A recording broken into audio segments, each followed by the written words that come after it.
chilling discovery in a Florida ditch clues police into a brutal crime. There's a decomposing body in a ditch. He had been stabbed more than 40 times. It's possible that our victim wasn't even able to scream. Did a former flame become deadly? You know who the girl was? I don't even know who she was. Or did a secret double life spiral out of control? She had a criminal history. She was involved in narcotics and things of that nature. She had been cheating on him. She went over to dude's house, hung out with him. That car was set on fire. It was completely destroyed. There's nowhere to run now. Go ahead, step out for me. She turned on him 100%. She was tired of the lies. The contempt, the deception, the lack of trust all led to this deadly recipe. August 12th, 2020, Geneva, Florida. It's a calm, tropical afternoon in the lush landscape of Seminole County. Geneva is really close to Orlando. It's about 30 minutes north. It's more rural, and so there are less people, less attractions. There are areas that are wooded and secluded. It's kind of reminds you like when people think of the country. But at 3:20 p.m., a chilling call sends shockwaves through the county sheriff's office. A man was walking in the area of Settlers Loop in Geneva when he made a startling discovery. 911, police, fire, medical. Police, Settlers Loop. There's a decomposing body in the ditch. There's a body in the ditch decomposing. Correct.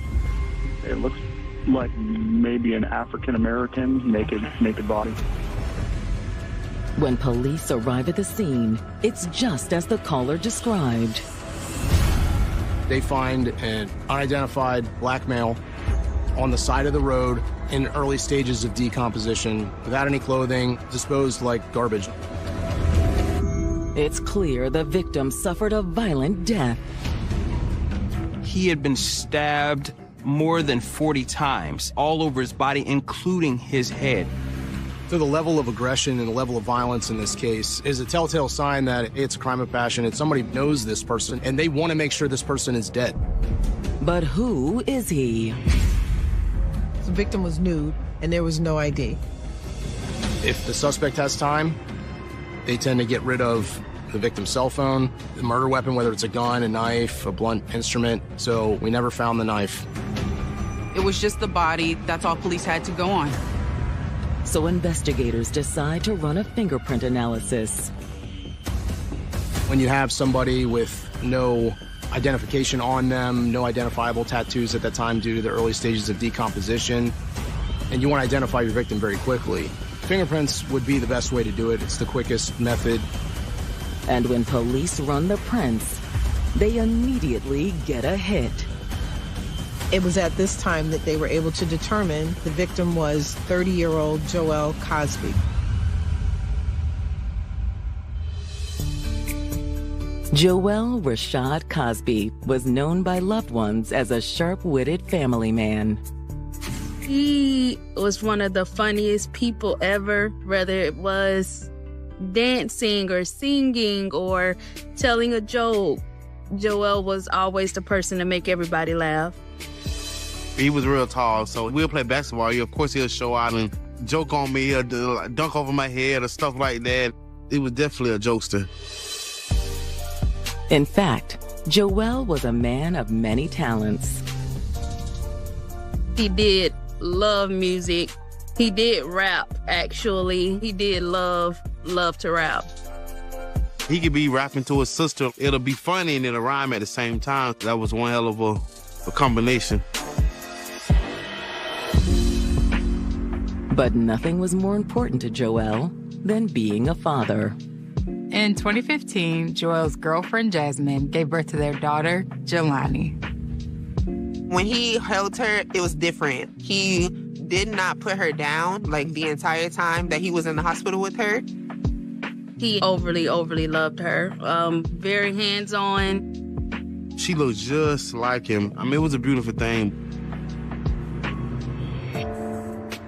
However, the union between Joelle and Jelani's mother, Jasmine, wasn't meant to last. It wasn't one of those things like, you know, I don't love you, I don't want to be with you. It's just my life is not where your life is. So Jasmine basically ended that relationship, but the two ended in good terms and were still close. At some point, it just didn't work out, but he wanted to be a good dad to his daughter. So they just co-parented together and remained friends. In the meantime, Joelle took a job at a local car dealership to help provide for Jelani. We worked there for a while. We was doing detailing work, and we started doing outside of work. Some customers or friends of ours will like start doing detailing their cars.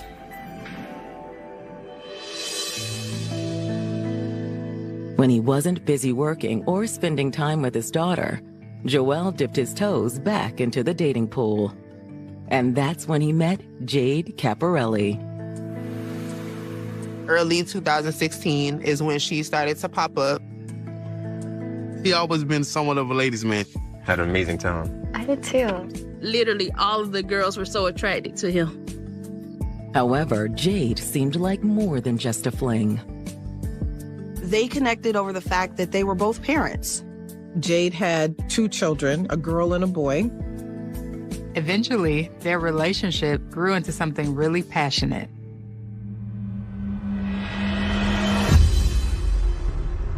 But 5 years later, Joelle has been identified as the John Doe stabbed and discarded in Geneva, just 9 miles from his home. Based on the crime scene, they surmised that he was killed elsewhere. He was stabbed over 45 times, so the person's going to bleed. They're going to bleed a lot, but it was a noted lack of blood around the body. He was nude, there was no weapon they could find, and there was no blood at the scene. They have no clues to even start this investigation. As CSI continues processing the crime scene, detectives prepare to deliver the tragic news to Joelle's loved ones. That was the worst day of my life. And I lost it. I'm so sorry.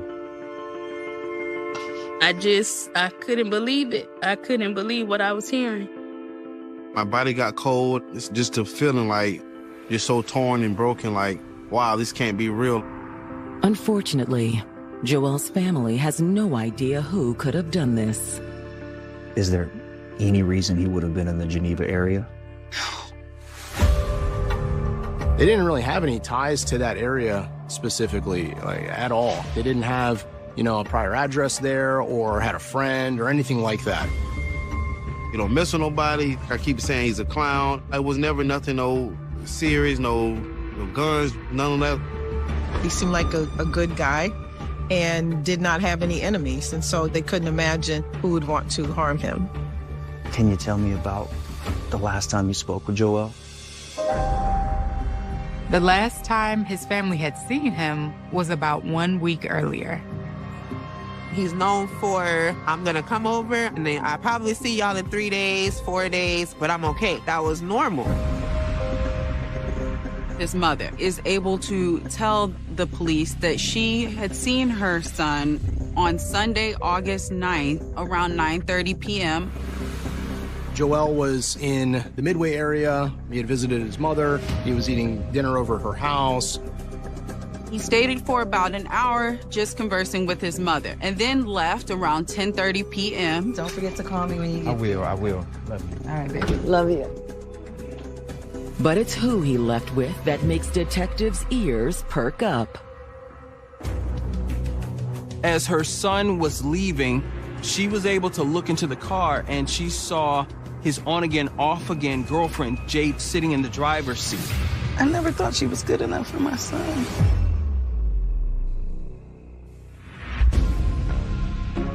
After becoming a father and setting off on a new path for himself, 30-year-old Joel Cosby had found a kindred spirit in Jade Caparelli. Joel and Jade hit it off. She was also a parent.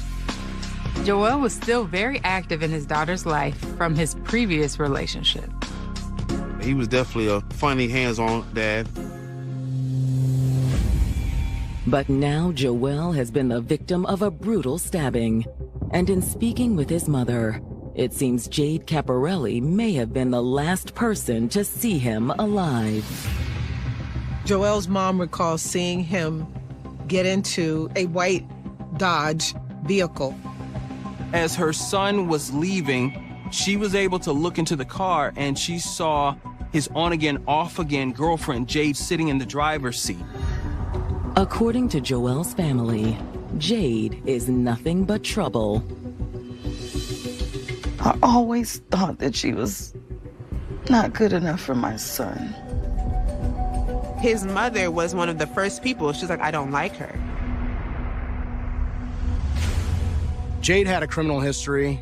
She was involved in narcotics and things of that nature. Joel's family knew of Joel and Jade's relationship. They described it as toxic. You know, the way they spoke to each other and arguing and things like that. What's your problem now, Jade? No, I know you're lying. Lying about what? They would talk and then they wouldn't talk. They would block each other. They would not speak. They would be back together. You know what? I'm done with this. I mean, you're crazy. After learning about Joel's rocky relationship with Jade, detectives are eager to speak with her, but she's not easy to get a hold of. We got her phone number and tried different addresses, and finally were able to get in touch with her. She agrees to meet them at the station for an interview. We're here in reference to, as you're aware of, the death of Joel Cosby. Raise your right hand for me. You swear that everything you tell me today is the truth, the whole truth, and nothing but the truth, so help you God. Yes. Detectives begin the interview by asking Jade about her relationship with Joel. Me and Joel have been on and off for like 5 years. I love him. But she admits the relationship had its issues. He's left a few times and got involved with like another girl. Do you know who the girl was? There was another little white girl. I don't even know who she was. Jade also told investigators that Joel was still close with his child's mother, Jasmine. However, despite their ups and downs, Jade says she and Joel always came back together. She says they've recently gotten closer than ever. In fact, she says they even went apartment hunting last week. We were looking for a place, so he was looking. Okay. When was the last time you guys were together? This weekend. What day? Sunday. Sunday's the last time. Okay, tell me about that day. Jade says she and Joel hung out all afternoon, and she dropped him off at his mom's house around 9:30 p.m. Did you ever go to his mom's house? No, I didn't go in there and speak to her or anything. While Joel was eating dinner with his mom, Jade went to run some errands. She confirms that she picked Joel up from his mom's house around 11 p.m. Jade says after that, she drove Joel to his home and left him there. You left him at the house? Yes. He went inside. You leave him around midnight, somewhere, give or take? Yeah. Drive straight home? Yes, I went straight home. Jade said when she tried calling Joel the next morning, she didn't get an answer. What time did you call him next day? I called him probably around 5, 6. In the morning or p.m.? No, in the morning when I got up. Okay. What are you up so early? I usually can't sleep very much, to be honest. But when detectives ask Jade what happened next, she makes a shocking admission. She met up with another man on Monday. And you immediately went the absolute next day, the next morning, Monday morning. Another dude. Joel's death was very tragic. Of course, you don't think about your loved one not being here, and especially in a way like that.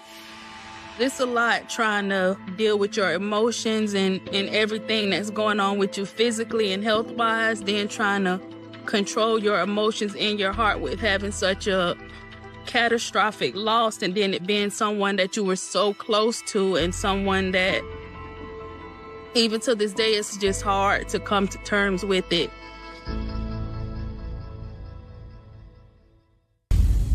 Seminole County detectives investigating the stabbing death of beloved 30-year-old father Joel Cosby are speaking with his girlfriend, Jade Caparelli. The Monday after Joel went missing, she met up with another man. Who immediately went the absolute next day, the next morning, Monday morning. It was her ex-boyfriend, Marvin Bryant. What's your relationship with Marvin? Is it still intimate? Not really. No. Not really, or no, or yes? No. Jade explains that Marvin is the father of one of her children, and they still maintain a friendly co-parenting relationship. So you get up the next morning and you drive back to Marvin's house in Orlando. Where does he live in Orlando? He lives in Apopka. Detectives are now wondering if Marvin had an axe to grind with Joel. Is this a love triangle situation? What does Marvin think of Joel? He doesn't really know Joel to think of it. Did they ever talk? They don't talk to each other. Jade insists Marvin would never hurt Joel. So he's a good guy? Yeah, he's very good. And even when Jade was at Marvin's, she says she was still trying to get a hold of Joel. She claims she continued trying to reach out to Joel in the following days. Keep trying? I called. Did you ever think about reporting him missing? Well, no, he did that all the time. Joel went back and forth all the time. I get that. Jade is getting more and more frustrated as police press her for answers. I'm trying my best to tell you whatever you want to know and tell you the truth. Like, I love Joel. At that point, Jade ends the interview. Let me get an attorney, please. I'm not doing this with you guys. Investigators are still very suspicious of Jade and her story, but they have nothing to hold her on. You're free to go, but we will see you again, and it's not going to be as pleasant. Once Jade leaves, detectives are eager to speak with her ex, Marvin Bryant. But before they can make a move, Marvin shows up on his own. On Saturday, August 15th, Marvin Bryant walks into the Seminole County Sheriff's Office stating that he believes that he is the prime suspect in a murder case. That doesn't happen every day. You don't have somebody coming into the police station saying stuff like that. You came in and told the deputy you're the prime suspect in a homicide. What was that all about? I thought it was, man. Somebody dies. She told me her friend died. I'm just a little scared.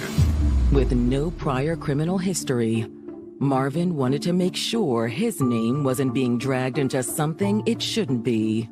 He talked to Jade, and he felt that, well, maybe he should give a statement too, to try to maybe absolve him of any suspicion. Who did she tell you died? The dude she was dating while we were broke up. He says at the 5-year mark, they broke up for about a year.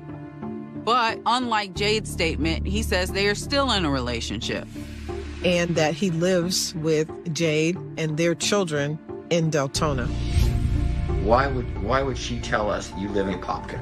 Why would she say that? I'm not sure about that. At that time, detectives realized that these three are in a love triangle. Jade has been dating them both. Detectives let Marvin know that Jade has said that she actually saw Joel that weekend. Well, I'll tell you what she told us. She went over dude's house that died. Hung out with him. Now, I know it sucks. This makes Marvin visibly upset. One can only speculate what Marvin Bryant was thinking at this time. He has to feel betrayed by Jade, his girlfriend of 10 years. Detectives redirect their line of questioning to the Monday after Joel went missing. Okay. Monday, what happened? Y'all stay home all day? Pretty much. Well, I mean, we probably ran errands again. Together? Walmart, like that. That's when detectives notice something about Marvin's hands. Okay, let me stop real quick. Detectives notice Marvin Bryant has cuts on both of his hands. Police realize that this may be signs of a struggle. Detectives investigating the murder of 30-year-old Joel Cosby have just learned he was involved in a love triangle with his girlfriend, Jade Caparelli, and Jade's other boyfriend, Marvin Bryant. In speaking with Marvin, they noticed some suspicious cuts on his hands. He just tried to slough it off like they weren't there. But there were multiple healing cuts on different areas of his hands. What you're telling me, I know is not truthful. I'm gonna tell you straight up, it's not truthful. Honestly, I don't want nothing to do with it because this looks real bad on me now. Given that the victim was stabbed, 40 plus times, your hand can slip down and actually get cut on the blade yourself. But when they press him on it, Marvin ends the interview. Look, okay, I'm gonna have to ask for a lawyer now. Okay. However, investigators have what they need to obtain a search warrant for the home Marvin shares with Jade. When we conducted the search warrant at the house, there wasn't really anything of evidentiary value within that house. But outside the home is a different story. Immediately, they pick up on some suspicious things. We saw that fresh red mulch had been spread around a couple different planter areas. Detectives also noticed in the driveway there was one spot in particular that looked cleaner than the surrounding driveway, as if it had been pressure washed. And the final red flag? Marvin's car appears to be missing. His car is nowhere to be found. Marvin now claims it was stolen. I think Marvin thought, I'll report it stolen, and that way I'm not looked at as a suspect because I'm a victim of a vehicle theft. Detectives think there's more to the story. They issue an APB for the vehicle, a white Ford Mustang. I want every patrol unit keeping an eye out for that vehicle. And before long, they get a hit. That car was set on fire over in Lake County. It was completely destroyed. It was burned to the ground. Which means any potential evidence has been destroyed with it. Police aren't able to pull any DNA or fingerprints or anything off of that car. Regardless, investigators believe they're onto something. So they begin retracing Jade and Marvin's movements in the hours leading up to Joel's murder. During Marvin's interview, he mentioned that he and Jade had ran some errands at Walmart. So detectives decided to obtain that security video to see what the couple was doing in the store. They see Jade and Marvin enter into the Walmart around 7:45 a.m. and make a beeline directly for the cleaning supplies. They're buying a large amount of cleaning products, just various cleaning products, and 2 bags of red mulch. Next, detectives get a warrant for the vehicle Jade was driving the night she picked Joel up from his mother's house. Detectives have it towed back to their headquarters to get their CSI team to go through it. You can spray luminol or Blue Star reagent in an area that you suspect may have some type of substance that could be reactive. So when you do that, it will glow a nice bright blue color. Based on the test, there are clear signs of a cleanup inside the car. They were able to recover blood DNA evidence out of the back seat of that vehicle. Does the blood belong to Joel Cosby? In order to figure out who this blood belonged to, investigators would have to send it off to a lab. While detectives await the results, they pull phone records for Joel, Jade, and Marvin. Phone records show Jade picking up Joel at his mother's house and then going to his house. But they don't stop there. Around midnight, his phone shows him traveling with Jade to the home she shared with Marvin in Deltona. Jade said that the last time she saw Joel was when she dropped him off at home. She never mentioned anything about him coming over to her house that night. During that same time, Marvin's phone is at the house in Deltona. Jade's phone then reunites and connects with Marvin's phone at her house. After that, Joelle's phone essentially goes silent. However, by 2 a.m., Marvin and Jade's phones keep moving. Jade and Marvin's phone then travel together down 415 and several other areas within Volusia County and Seminole County. The phones eventually land in Geneva, at the same spot Joelle's body was found 2 days later. There's now no question that Marvin and Jade are behind the murder. And when the DNA results from the blood found in Jade's car come in, it confirms that assertion. There was enough in the back seat to be able to positively identify that to our victim. Now, at this point, investigators have enough evidence to get arrest warrants for both Jade and Marvin. Let's bring them in. Once we got the arrest warrants for both Marvin and Jade, we sent the crime suppression team in Deltona, which is a plainclothes tactical unit. And it doesn't take long before the couple is spotted on the highway. There's nowhere to run now. Officers pull them over under the guise of a routine traffic stop. Go ahead and step out for me, Jada.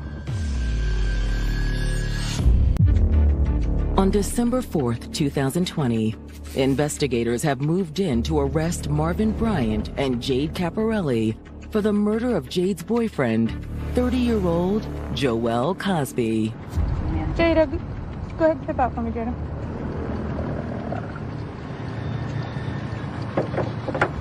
Come back here with me. What's your full name? Jade Caparelli. All right. Well, I'd like to know why I'm arrested. I'll explain to you in just a minute.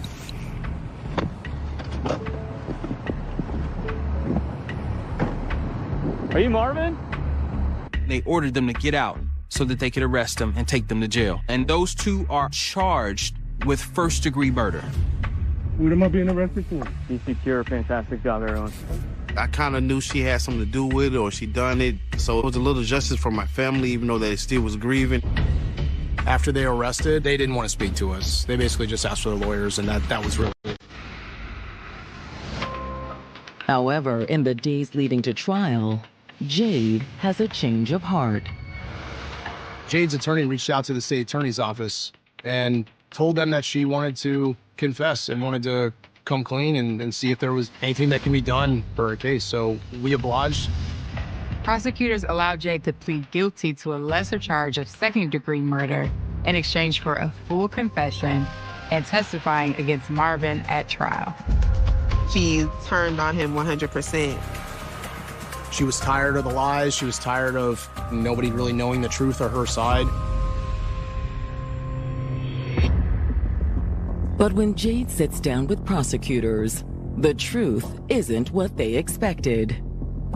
Jade claims she's been a victim of domestic violence at the hands of Joel Cosby. If there was anything in my phone, anybody else, that we were gonna fight. It was gonna be a fight. This guy was beating out of me on a regular basis. But investigators are skeptical. By all accounts, Joel would never hurt a woman, and there are no reports backing Jade's claims.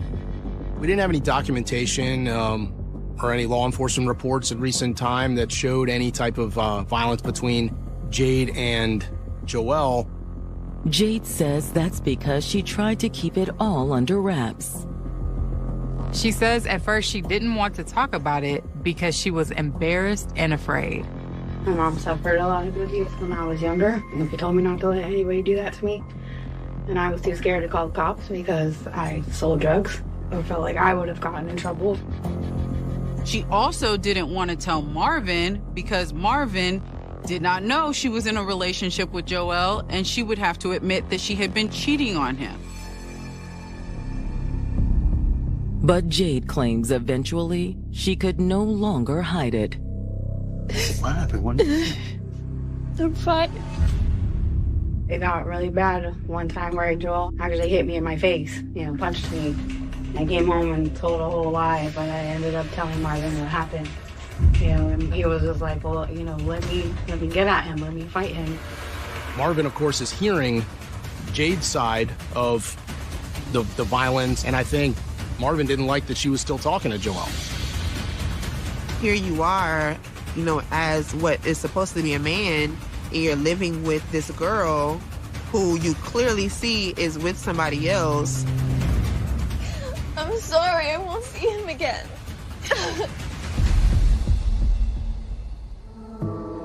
But she couldn't stay away and continued two-timing both men. So when Jade decided to get together with Joelle on the night of the 9th, tensions were already running high.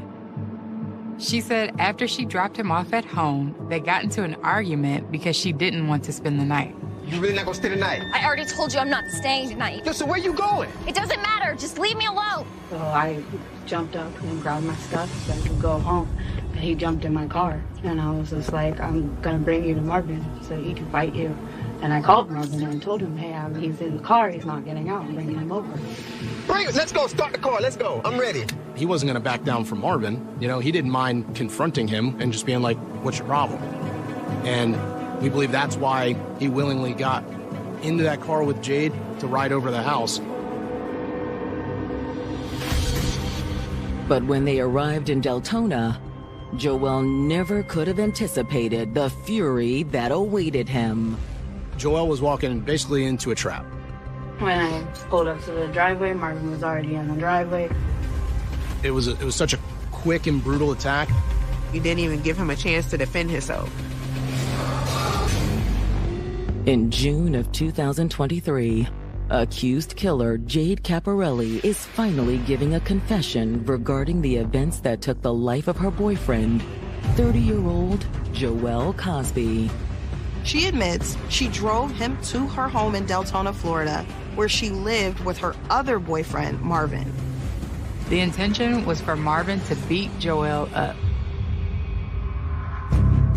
But Jade claims she never anticipated what happened next. Marvin opened his door, he hit him. You didn't even give him a chance to defend himself. You know, you had to surprise him with the attack. As far as I could see, I thought they were just fighting. According to her, it just looked like Marvin was hitting Joelle. Joelle tried to get away from the attack, but it was such a quick and brutal attack that Marvin met him over there and continued outside on the ground. Jade says once she realized what was really going on, she was paralyzed by fear. It's possible that our victim wasn't even able to scream. If his lungs had been punctured and his neck was stabbed so many times, it's possible that he couldn't even make a sound at that point. But eventually, the severity of Joelle's injuries was clear. I saw Joelle was bleeding, you know. I mean, I watched Joelle die. And in my mind, like, I was like, I want to help him, but I panicked. It's kind of shocking that there were no witnesses to this crime, considering this all happened in the driveway. Keep in mind, this happens, you know, in the early hours of the morning. There's not really a lot of traffic on the roadways. There's not a ton of exterior lights or street lights or really anything like that in the area that would have just like lit this place up. Jade says once Joelle was dead, Marvin started giving her orders. Marvin was like, you know, just be quiet, just get in your car, follow me. I watched him pull Joelle into the car, and I followed him, and he went out to Geneva. I don't remember exactly where we were.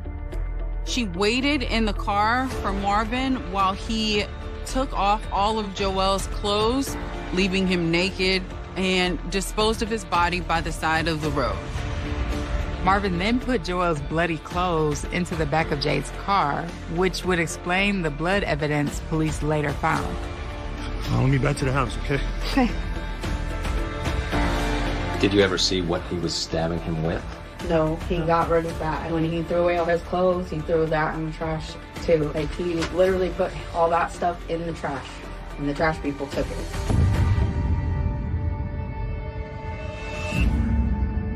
In the following days, the couple worked tirelessly to erase the rest of the evidence. He didn't die from a single stab wound. There was a lot of blood in the driveway. In order to cover it up, they even bought red mulch in order to soak up some of that blood. They thought it would blend in and they could easily help dispose of that large amount of blood evidence that was there. But it didn't work. Damn it, man. Well, let's just throw this on the tree and figure something else out. He went and rented one of the pressure washers. He pressure washed the driveway, and after he finished, it just looked like, every other driveway with oil stains in it. Then there was the issue of the two cars, which both had blood evidence inside. They bought the cleaning supplies from Walmart and attempted to clean the blood from the back seat of Jade's car. What are we gonna do about your car? But when it came to Marvin's car, they had to devise a new plan. There was so much blood in the Ford that there was no way they could clean it up. So they decided to drive it to Lake County and set it on fire. Is there anything else you think we really need to know that maybe we didn't ask you? No. That'll conclude it. It is approximately 2:19 p.m., 19 hours. With Jade's cooperation in the prosecution against Marvin, we had a tight case. Armed with Jade's statement, prosecutors enter Marvin's June 2024 trial feeling fully prepared. Detectives from both Volusia and Seminole County testify at the trial and weave the tapestry for how this murder occurred.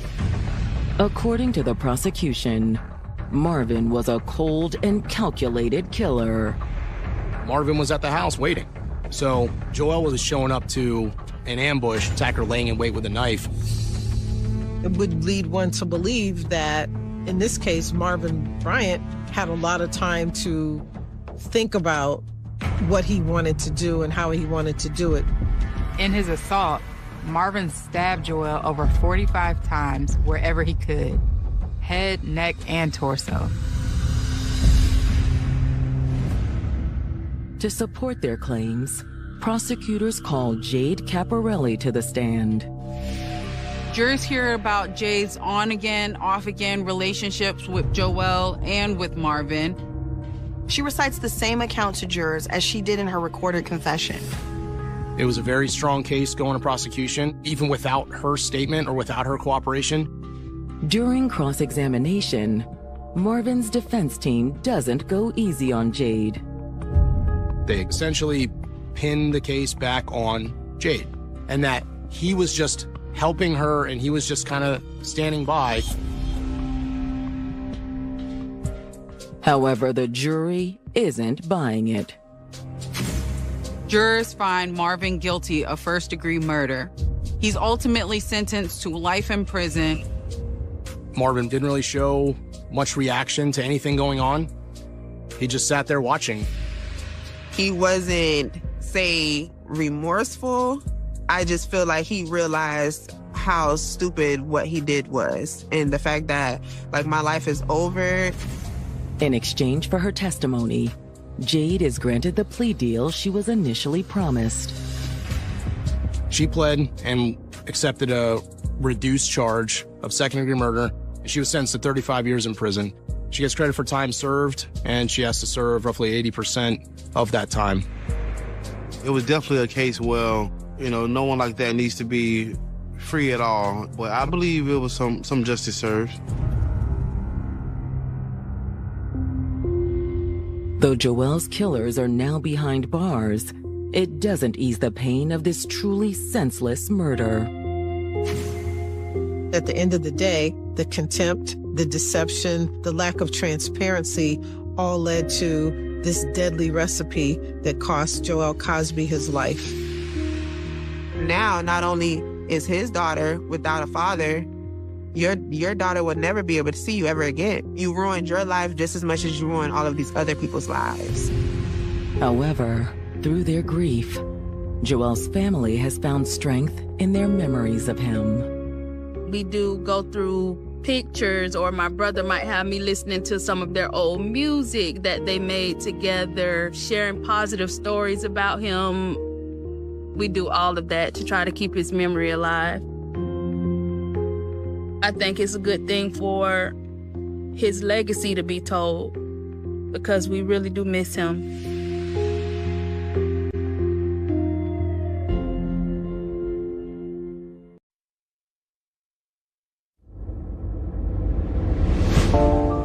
She was a radiant young woman with dreams of making it big in the beauty industry.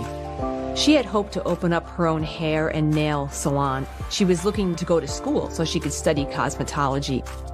It was just something that she felt passionate about. But in the pursuit of her dreams, she suddenly goes missing. Her phone just kept going straight to voicemail. At this point, the family was growing increasingly concerned. I just remember that night, we couldn't get no sleep. Did a new job put her in danger? A lot of women turn to exotic dancing as a way to make some extra cash. It was supposed to be a temporary thing. It wasn't just, I'm gonna do this for the rest of my life. Or was the real danger closer to home? Dwayne, can we come in? Now's not a good time. He did not want to speak to them. He just wanted no parts of the investigation. And when a strange voicemail gives rise to new questions. Hey, honey. The voice, who she did not recognize, was saying, hey, I'm back in town. Give me a call if you want to get together.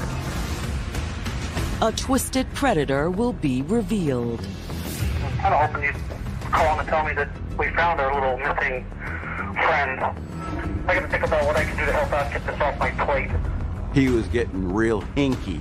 The phrase in police work that this guy's nervous about something. The detectives who came in, he said, we found something. They described the property as almost like the devil's playground.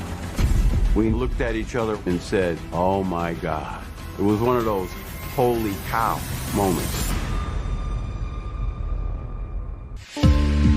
March 15, 2007. It's Wednesday afternoon in East Hartford, Connecticut. A middle-class community settled just off the Connecticut River.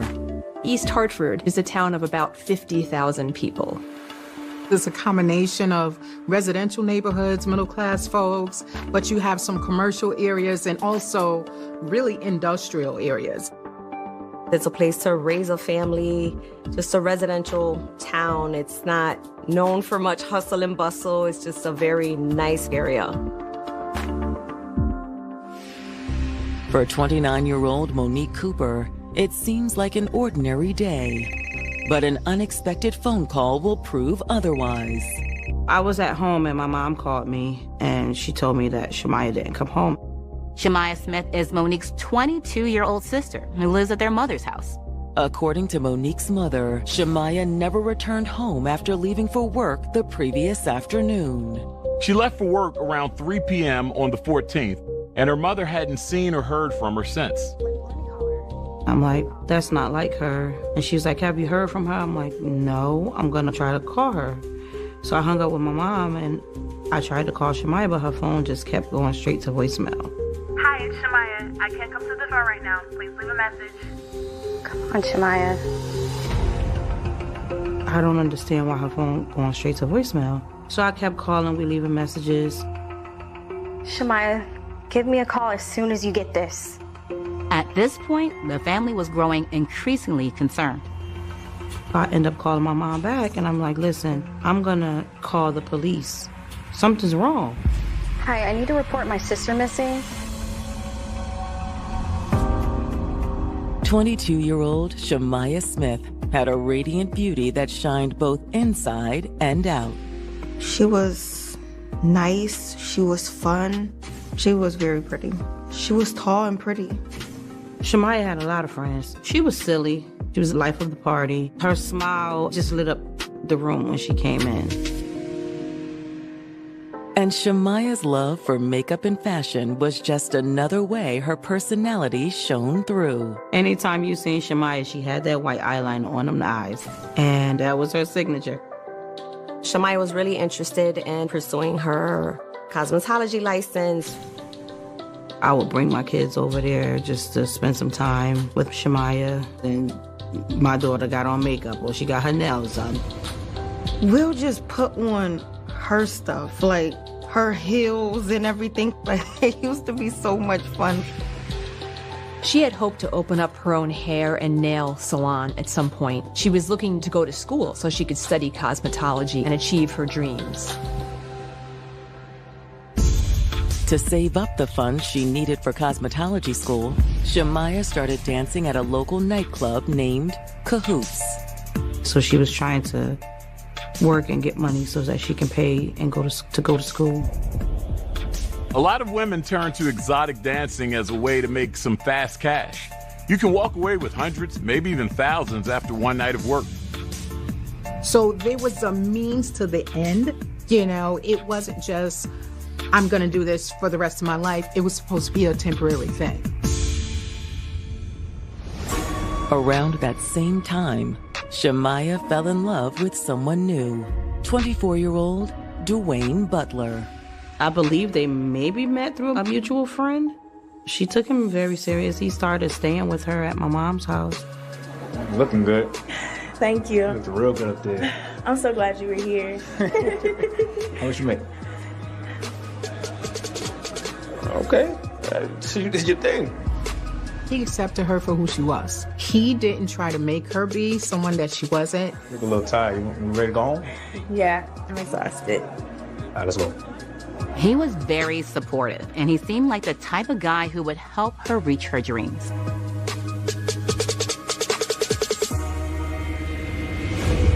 But now, Shamaya has suddenly disappeared. She left for work on the afternoon of March 14th, and 24 hours later, her family still can't get a hold of her. I ended up calling the police and meeting the officers at my mom's house in East Hartford. When they got to the house, they was like, well, how long have she been missing? It's been about 24 hours, but she left yesterday around 3 p.m. to go to work. Okay, where does she work at? She's a dancer at a local club. Shamaya's mom says she didn't have a car, so Shamaya was actually relying on other people to help her get back and forth to work. Some people she knows, some people maybe she doesn't know. You have any idea who would have given her a ride? Maybe a boyfriend, co-worker? Well, her boyfriend actually lives here with us, and we already asked him if he drove her to work yesterday, and he told us no. Her family gave the police the name of her boyfriend, Dwayne Butler. Well, can we speak with him? Sure, he's upstairs. The officers entered the home in an attempt to make contact with Dwayne Butler. East Hartford PD. But to their surprise, Dwayne wants nothing to do with them. Dwayne, can we come in? Now's not a good time. He did not want to speak to them. He just wanted no parts of the East Hartford Police Department and the investigation that was going on with Shamaya.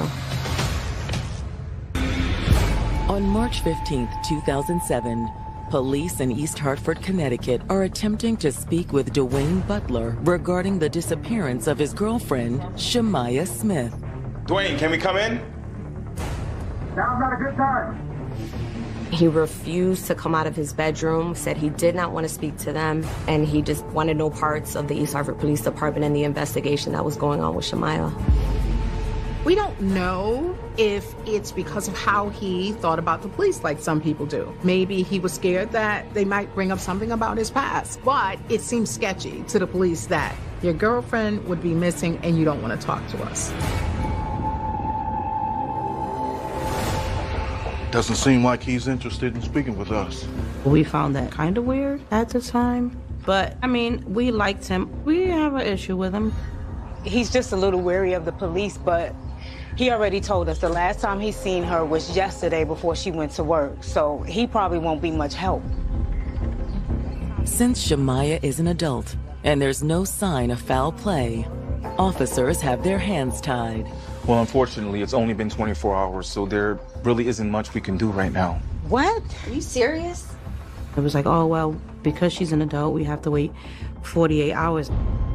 They need 48 hours to have passed before they can officially file a missing persons report. I'm like, 48 hours is too long. Anything could happen. So Monique decides to take matters into her own hands. I remember it like it was yesterday. And I got in my car, me and my 3 children, and we were driving to the news because I'm like, somebody got to say something. I need her face to get out there because somebody's seen her somewhere. I almost got into 3 car accidents trying to get to the news. But once at the local news station, Monique doesn't get the help she is hoping for. By the time I got to the news, they told me they couldn't put her picture out there because they needed to have police interactions or they had to get the information from the police department. To know in your heart something is wrong with your loved one, but no one is there to help you, it must have been heartbreaking. To be honest with you, in my opinion, they just didn't want to do it because she was black and nobody really cared. Even though the number of black women that go missing in America is disproportionately high, their cases are less likely to be solved than those of white women. They don't get the media attention that we would like to allot to any missing person. They're underreported and, as a result, undersolved. The family has to wait another grueling 24 hours without any word from Shemaiah before they can officially file a missing persons report. It was a long waiting period. I slept on it that night. She was in my dream and she was telling me she was being held against her will. And I'm like, where are you? Where are you? And she's like, I don't know. I don't know. And in my dream, she was telling me she had to have sex with these different guys.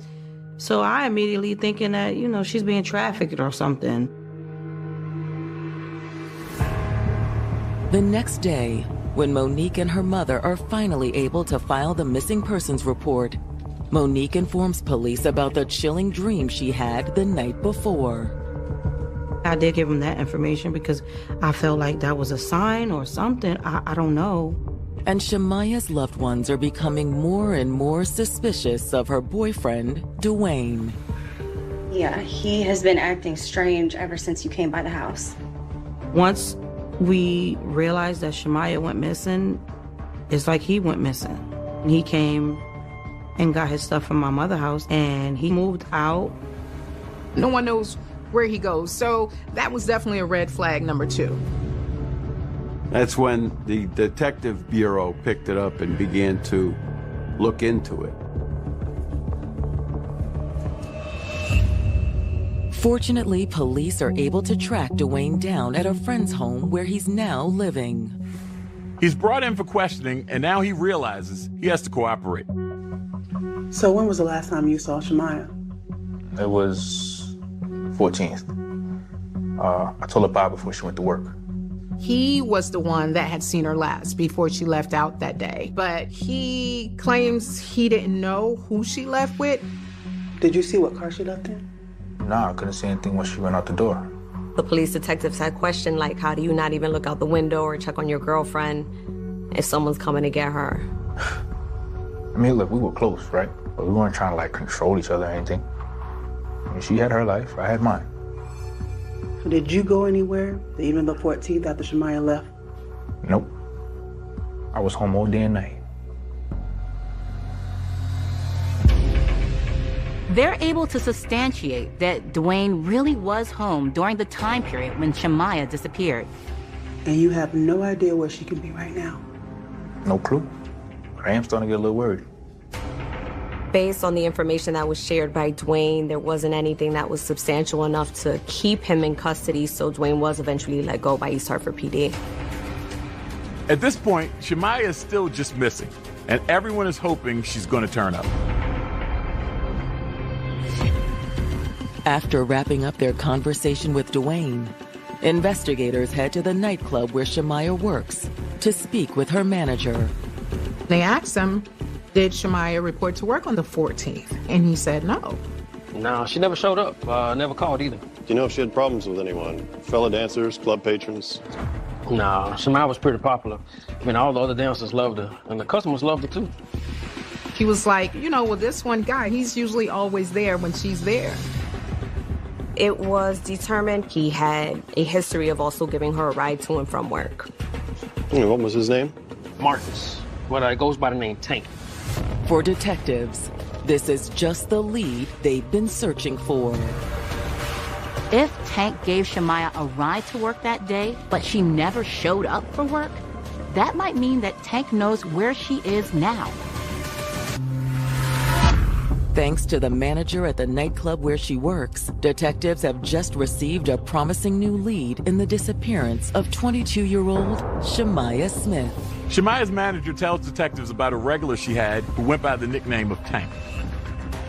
It was determined he had a history of also giving her a ride to and from work. Is Tank the person who gave Shemaya a ride to work on the afternoon of the 14th? Shemaya never showed up for work that afternoon, so if Tank was the person who picked her up from home, he likely knows where she is now. Investigators are eager to speak with their new suspect. Thank you so much for your time. No problem. When they reach out to Tank, he agrees to come in for an interview. So here's the deal. We know your friend Shemaya Smith is missing. Shemaya from the club? Tank seems very concerned. He admits that he's one of Shemaya's regulars at the club, but he says he has no idea where she is now. Tell us about the last time you saw her. I think when I gave her a ride to work. On the 14th? I think so. That's when detectives turn up the heat. Listen, Tank, we know Shemaya never showed up for work that day. That makes you the last person to see her before she went missing. No. What? No, I swear. I just dropped her off. Detectives believe they've just caught Tank in a flat-out lie. But Tank insists he had nothing to do with Shemaya's disappearance. It may not have been the 14th. I think it was the 13th I gave her a ride. He says maybe he got his days wrong, and he actually dropped her off for a shift on the 13th. I'm sorry. These days run together sometimes. When detectives look deeper into Tank's whereabouts on the afternoon of the 14th, they discover he's telling the truth. He had an alibi on the 14th. He was at work the whole day into the evening. So now detectives are back at square one.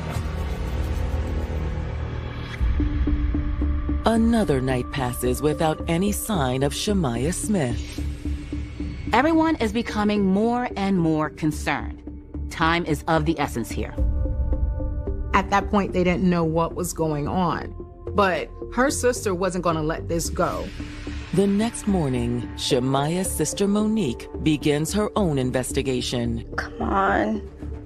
I locked myself in a room for some hours and just was playing with numbers to try to get into her voicemail. Back then, you was able to access your voicemail from anywhere.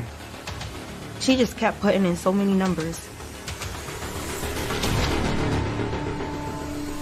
And after hours of trying every combination she can think of, Monique finally makes headway. Yes. Finally, I was able to get into her voicemail, and I saw the last person on there. She finally cracks the code and finds a voicemail from March 14th at 11:55 a.m., just a few hours before Shemaya disappeared. Hey, honey. It was a voicemail from a man, and the voice who she did not recognize was saying, "Hey, I'm back in town. Give me a call if you want to get together." Anyway, you know where to reach me. What the hell? Who is this person? She was like, the voicemail sounds strange. All she knows is that the man calls himself Kenny. I felt relieved, like we were onto something. After I listened to the guy's voice message, I end up getting his phone number.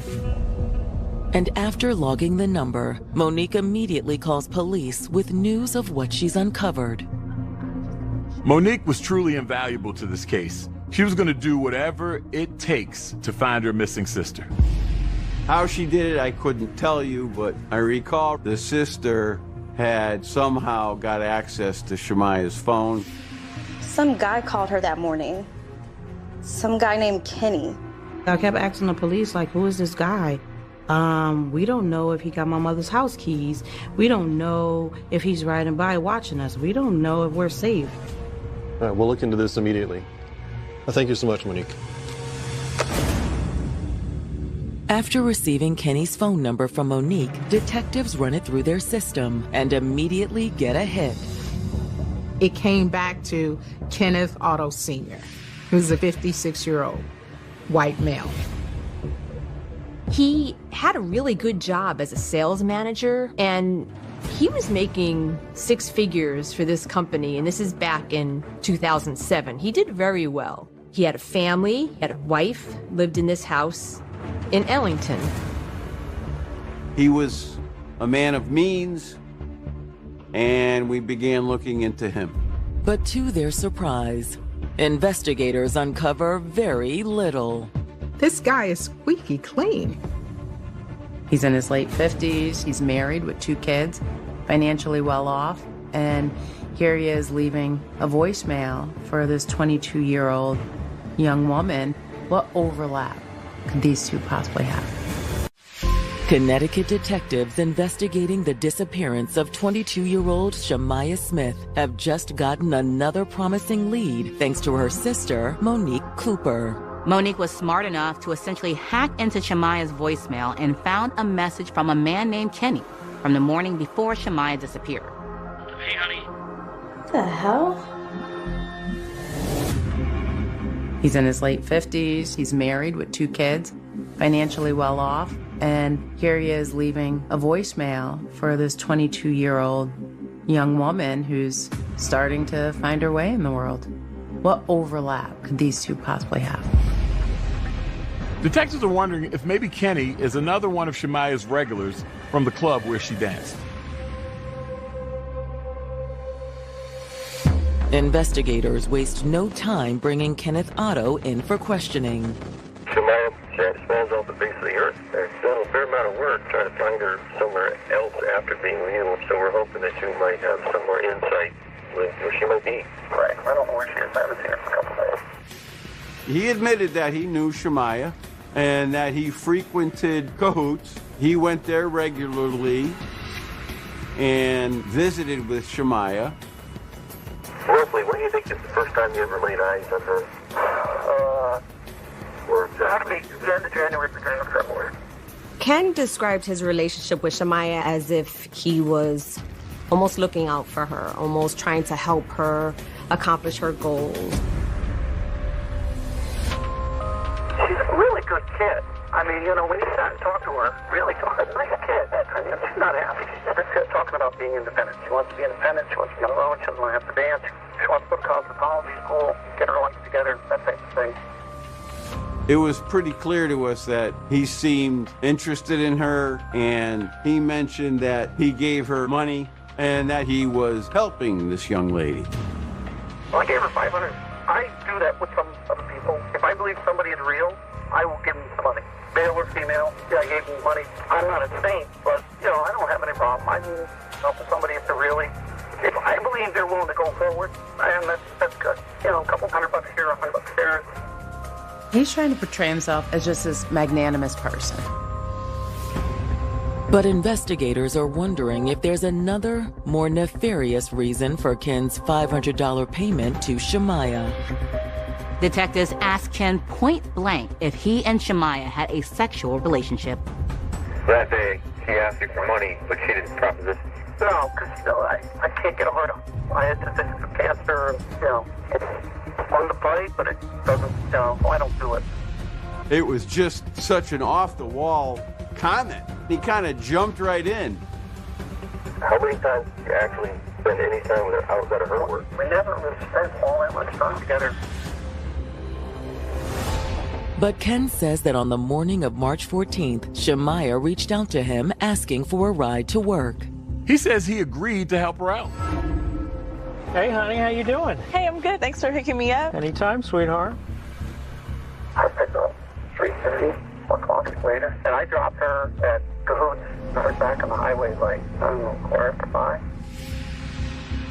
Mr. Otto was specific about where he dropped her off because we asked him, Mr. Otto, did you drop her at the parking lot or at the front door?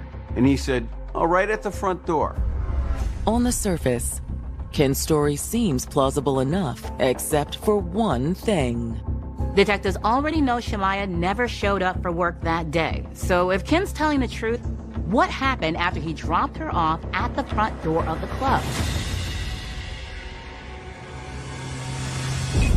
In an attempt to verify Ken's story, detectives obtained surveillance footage from the nightclub. There's no sign of Ken or Shemaiah in the footage from the 14th.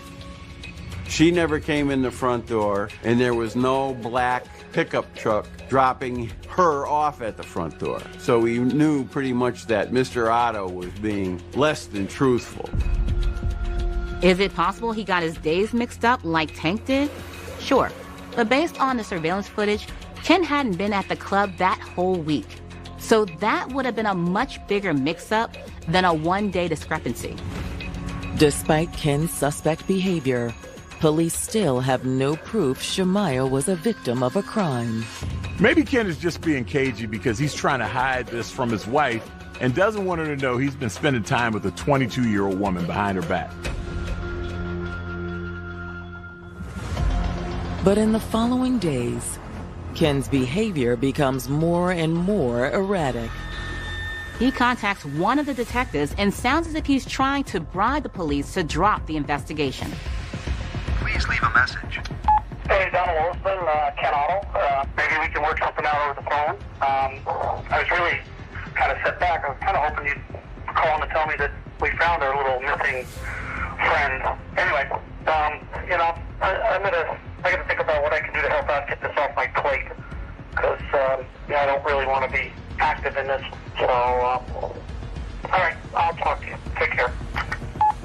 This guy is really starting to sweat. Now more than ever, detectives are convinced they're on the right track. They get a hold of Shemaiah and Ken's phone records. The phone records show Shemaiah and Ken traveling together on the 14th, but they don't go to Cahoot's nightclub. Investigators can see that both phones traveled to a remote area in the neighboring town of Stafford, Connecticut. Stafford is about 20 miles away from East Hartford. But that's not Ken's only link to the area. Turns out, Ken owns a massive piece of property in that same area of Stafford. The property is kind of landlocked. It's in the middle of a bunch of trees, heavily wooded property. I mean, it was 75 acres. It's a lot of ground. That many acres of unoccupied property, it absolutely could be a place that would make me think that someone would either be held or buried. It's a concerning thought. However, investigators will need more than suspicions to secure a search warrant for the property. You have to understand, a search warrant is a very powerful piece of paper. It means that the police are in your house, under your bed, in your underwear drawer. You have to have probable cause to believe a crime was committed. Police have to be able to articulate what crime they think was committed and the area or thing that they're asking to search. They were going to have to get on it and get on it fast, and they were going to have to make some moves even if they didn't get the warrant yet. So investigators come up with a plan. If they can't go by land, they'll go by air. We used the Connecticut State Police to assist us in that. And they have at least one helicopter, and they were obliging. And on March 23rd, they conduct a flyover of Ken Otto's property. When they did the aerial search, they saw tire tracks going in and out. They saw a big camper. But that's not all. The pilot informed us, hey guys, look a little bit to the left. You see that big burn pile there? And that's when Don Olson and I looked at each other and said, oh my God. It was one of those holy cow moments.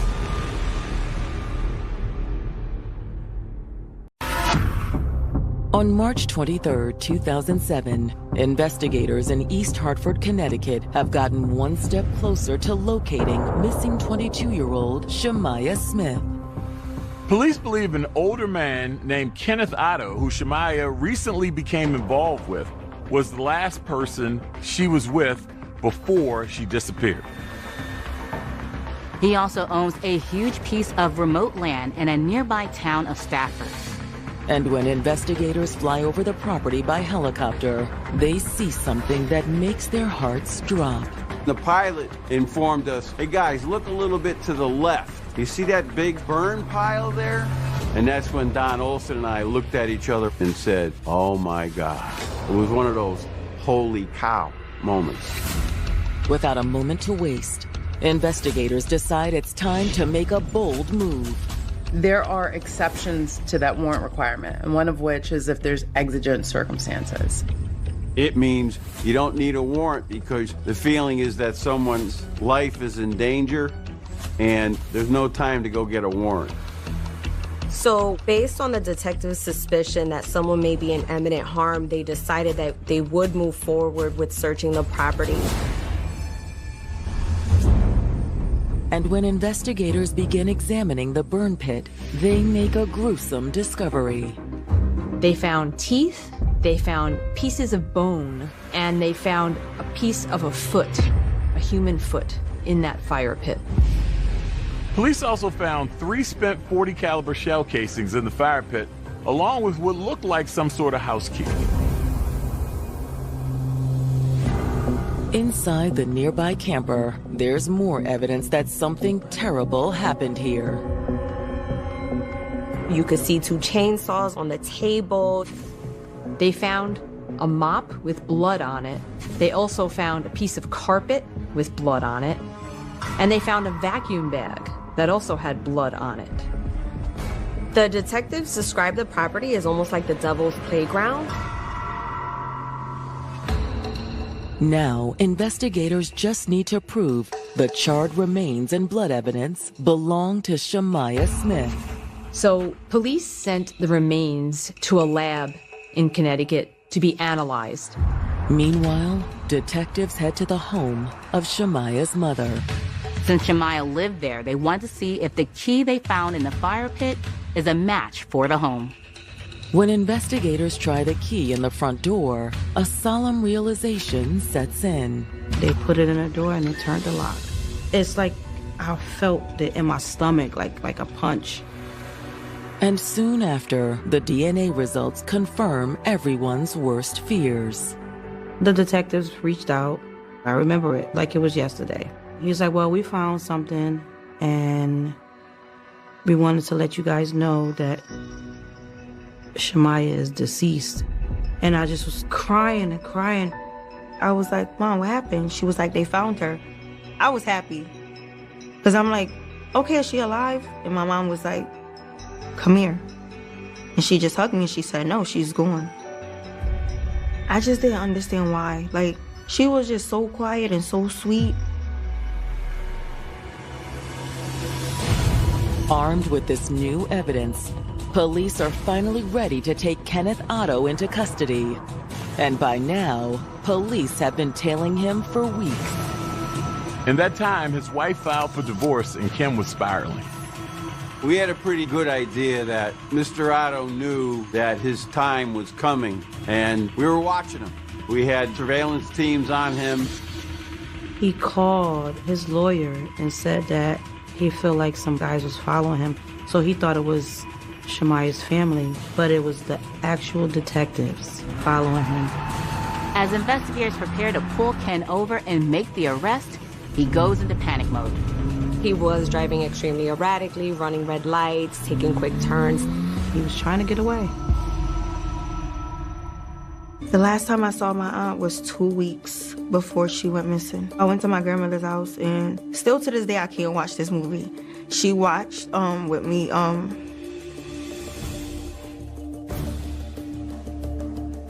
We watched The Pursuit of Happiness, and she had gave me a bracelet, this one.